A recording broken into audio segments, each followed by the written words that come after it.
put the scan object on my belly and I looked at the screen, it just looked very different. It was very still. The screen was so still. To wait a further 4 days, knowing that you've got a dead fetus inside, I definitely would have took my child's remains and done something really nice. And I kind of regret that a little bit.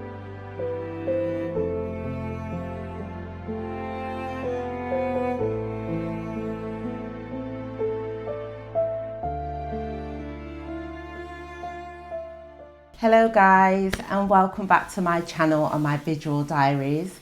If you're new here, I'm Maryam the Chosen One, and I don't know what's brought you to this video, but I'm going to just sit and have a little chit chat with you guys.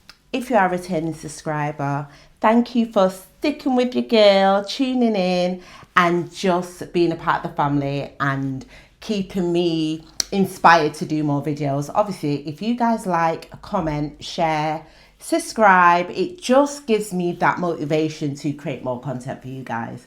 So please be sure to smash that like button and smash that subscribe button, be a part of my journey. Now,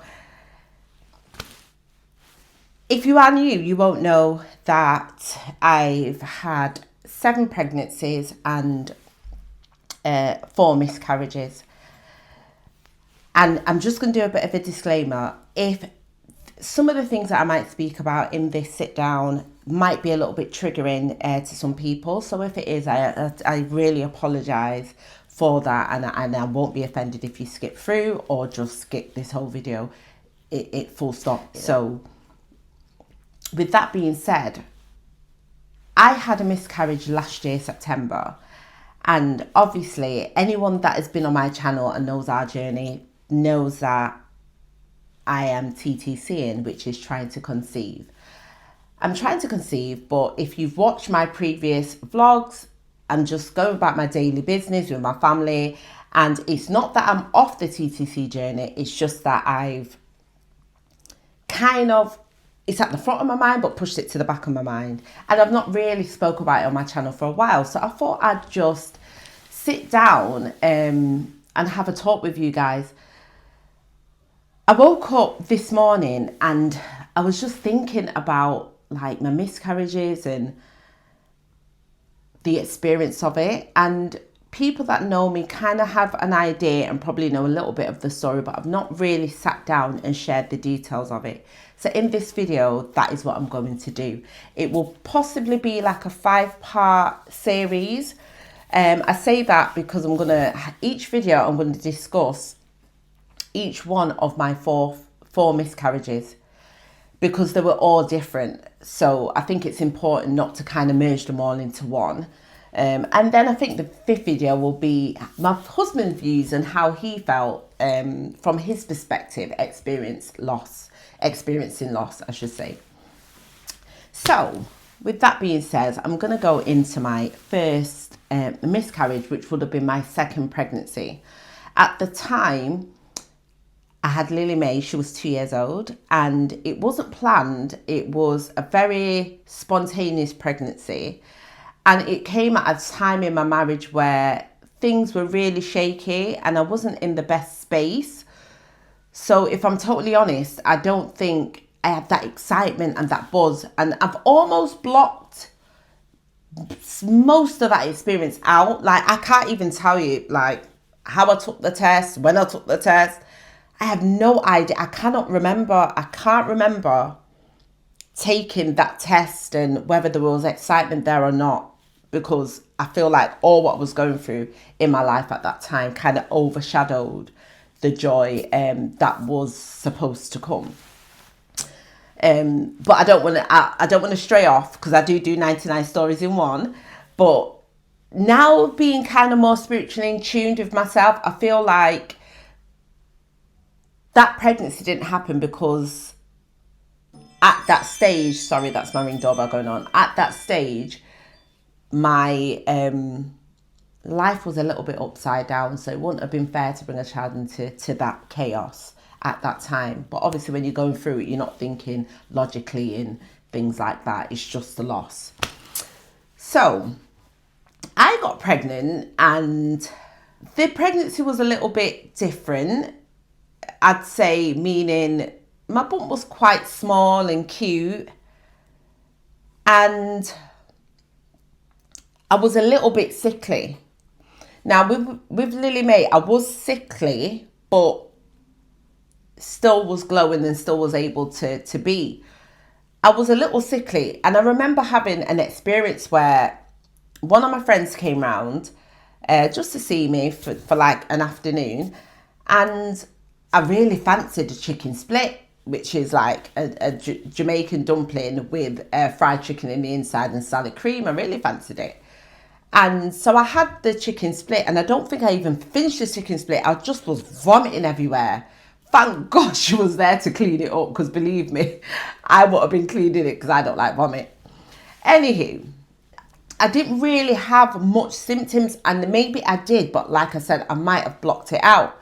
So let's talk about when I found out I had a miscarriage. So obviously, at that time, I wasn't classed as high risk. So obviously your first scan will be at between 12 and 14 weeks. So I didn't have any early scans in that pregnancy at all. So it was like a Monday, and the hospital was quite close to our house. So what I did was, we said, oh, Lily Mae wasn't at nursery at that time, on that day. I think she used to go nursery part-time back then. So it was a day that she wasn't in. So she's 2 years old. We said we'll take her. Husband took the day off work, and we're bouncing down to the hospital, which is only probably like a 15-minute walk, 20 at a push. And so, our appointment was coming, and we was excited about the appointment, and we're making our way down to the hospital. So we've gone down to the hospital, and the sonographer has gone and started putting the gel and stuff on my belly and started scanning. Now, obviously, because I've had a previous pregnancy prior, I've got something to kind of compare it to. So if it was my first pregnancy, maybe I wouldn't have known much different. But as soon as she put the wand, or whatever you call it, the scan object, on my belly, and I looked at the screen, it just looked very different to what I would expect. Because like I said, I've had a previous pregnancy. I've had, a 6-week scan, a 10-week scan, a 12-week scan, a 20-week scan. I had all that with Lily Mae. This was my first scan. So when I've gone and I looked at the screen was very still. It was oddly still, because when they're moving around that wand, your baby kind of jiggles and does what he wants to do and does a little dance for you. But it was very still. The screen was so still. And even when she's moving around, there was nothing. I don't know, in that moment, it almost felt like everything was really quiet. She was really quiet. And then she's clicking away, and then she turns the screen off. And she says, just wait here 1 second. I'm going to come right back. I'm just going to get the doctor. And I knew instantly that something's up. I just knew. And when she come back in with the doctor and I think another second opinion, and they had a look, this time the screen's still off. This says to me, oh, we're sorry to say, not exactly these words, but you're getting the gist of it. We're sorry to say, but you've had a miscarriage and there isn't any heartbeat. So I just remember feeling a bit, when you start feeling shaky, like a nervous shake. I don't think I cried straight away, because husband overshadowed that, because he was bawling. When I mean bawling, and remember, we've got Lily Mae there as well. So I think my natural mother instinct is to kind of keep yourself together. So I'm like, calm down, it's fine. And they cleaned me up and stuff, and then took us into like a side room, like a family room. And we waited there, just to gather ourselves together and stuff. I don't know. I feel like, yes, I was upset because it's my first time and I didn't know what to expect. I didn't know how to feel. But husband was really not taking it the greatest. The nurse was consoling him, not the nurse, the sonographer was consoling him, really. So I'm going to fast forward. So once we gathered ourselves together, and then we went into like the doctor's office room, I would say. And at that moment, that's when they sat me down and discussed, okay, so you're going to go back home and we're going to have you back in on Friday. But prior to, actually, I'm skipping forward. So when I was in doctor's office, they discussed the options, and one of the options was either taking the pill and just allowing everything to do itself naturally, obviously in hospital settings, or to have a D&C, which is like the expelling of the fetus, and they put you to sleep and they do it surgically. So obviously I just didn't want, at that point I'd kind of detached myself and I just kind of wanted the experience over and done with. So I opted for the DMC because I'm a little bit of a scaredy cat. So I didn't want to be there and watch anything come out. And I just wasn't there for it. I didn't have the mental capacity to deal with that, along with everything else that I was dealing with in my personal life. So I've gone and I've opted for the DNC, and the nearest appointment that they had was the Friday. Bearing in mind I'm on a Monday. So I'm like, what? You send him home? Because I'm thinking they're going to keep me and just do it there and then. But they sent me home, and that's one part of the experience that I didn't understand and I didn't like, because it's different bouncing to your appointment thinking you've got an active baby and leaving and having to wait a further 4 days knowing that you've got a dead fetus inside. There's just something that doesn't sit right with me with that, I'm going to skip back a little bit. So prior to the appointment, there was little signs that I should have noticed but didn't, because every pregnancy is different. But my belly it started growing up. So when you're pregnant, if you've been pregnant before, then you'd know what I'm talking about. If you're not, then I'm going to tell you.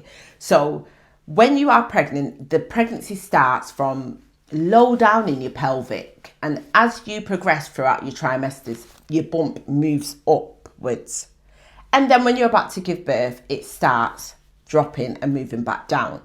Now I noticed that my bump started growing upwards, but then there was a period where it just kind of A, stopped growing, but B, kind of dropped. It kind of dropped. That's the postman. It kind of dropped. But I didn't think nothing of it, because like I said, every pregnancy is different. So I didn't really pay any mind to it. But now I know that was one of the signs that my belly did change. So anyway, when I came home, each day just felt so long. It felt so long. I didn't know how to feel. My emotions were up and down. And I'm still dealing with the hormones as well, because I still had, my boobs was a bit tender and I didn't know what I was doing myself hormonally. I didn't know whether to laugh, cry, or be indifferent. And obviously they says to me, at home, I might start leaking fluid, like my amniotic fluid might start coming away. So I spoke to my auntie, and she was just saying to me, just put a towel on the bed when you go to bed, just in case. So I was scared anyway. It was a long 4 days, a very long 4 days, because you're just going about your day, and you've got a two-year-old that you've got to tend to, and you've got things in your life that you've got to tend to, but that you've got this being inside, not a being, that is no longer living, and you've got to wait. It was horrible. So when we went on a Friday to the hospital to have my D&C done, I went in and they took me down and just explained, what they're going to do, and if I understood what I was also having done. Because, you know, before they do anything, they want to make sure that you're in sound mind and you understand what they're doing. And yeah, I went down to theatre. They put me to sleep. It was just a day appointment, a day case. So I went in the morning. I went down to theatre later that morning. I walked down to theatre actually. And then they done the D&C. They put me to sleep. And before I knew it, I was back up on the ward. And when I woke up and come round and stuff, it wasn't that painful. I just felt, well, actually, I think because I had strong painkillers, I didn't feel it as much, and my blood flow wasn't heavy at all. It was quite light. I don't know if it's because they've cleaned out everything, so it was quite light. There was obviously not anything to shed, to be fair. It was really light. It wasn't only till, like I said, I stayed in there till the evening, and then they discharged me. And it's only when I got home, like I say, a day later, that's when I really felt the pain. Oh my God. I felt like my belly button was dropping out. I really felt the damn pain. It was just so painful. My uterus was so painful, man. Oh, I won't even say it's like a period. I wouldn't even say after you give birth to a live birth that you experience that pain. I think my uterus was contracting back. Yo, it was painful. Because bearing in mind, they forced that miscarriage out of me. It's not like it made the body do it itself. So, it was really painful. So for that week, God bless my Uncle Harry, because them times he could walk.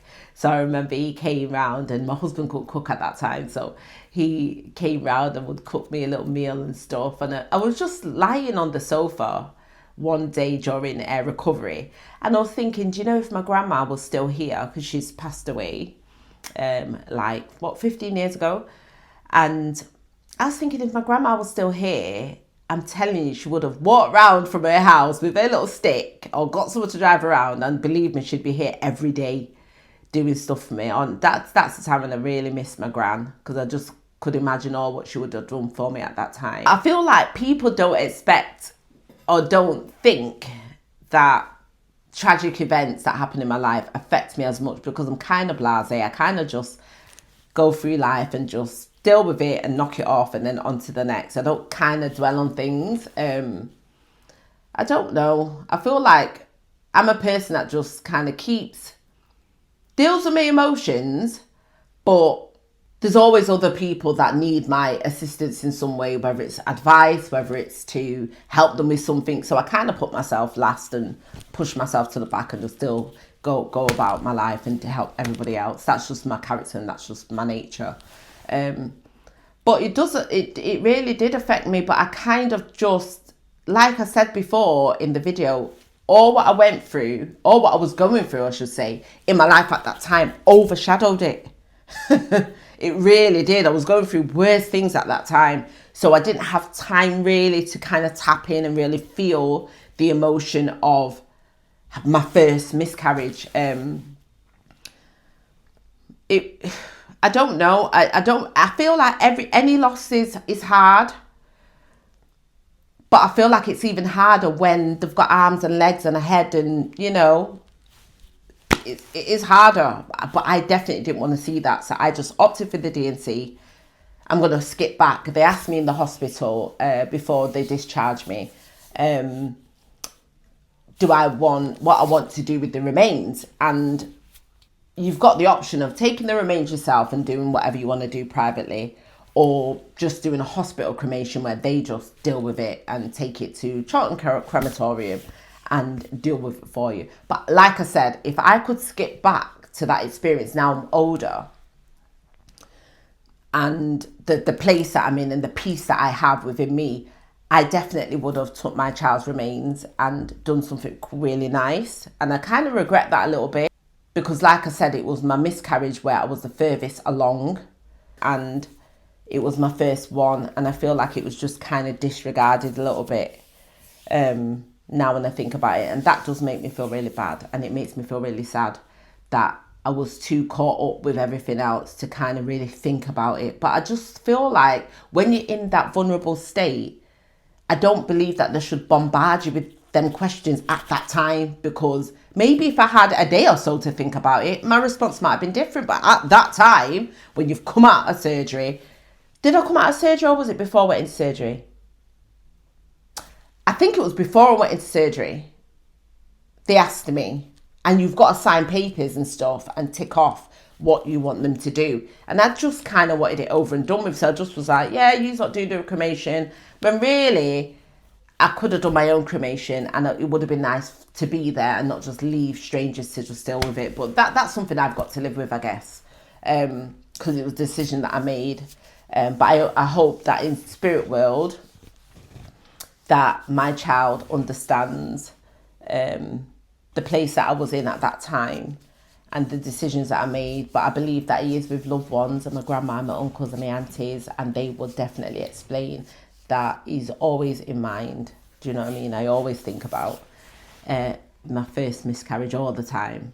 But yeah, I'm going off topic a little bit, but I just wanted to tell you about, I'm sorry that I can't give you much detail about the experience, but like I said, during that time, I kind of blocked a lot of it out. But I woke up this morning feeling like I wanted to talk about it. And YouTube is kind of like my therapy. It's my therapy for me. And as I'm TTCing and trying to bring a new life in to this world, I feel like it's important to deal with any past traumas and any past feelings and stuff, so that when this brand new life comes, it's all that is kind of settled in you in a better space, and you can just love on this new being. You know, I'm so excited for that.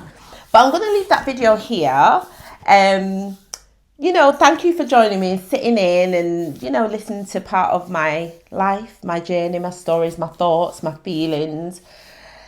And I hope you will join me back for part 2 of this episode, which will be me discussing my second miscarriage and what that experience was like for me, and what the actual difference was between my first and my second.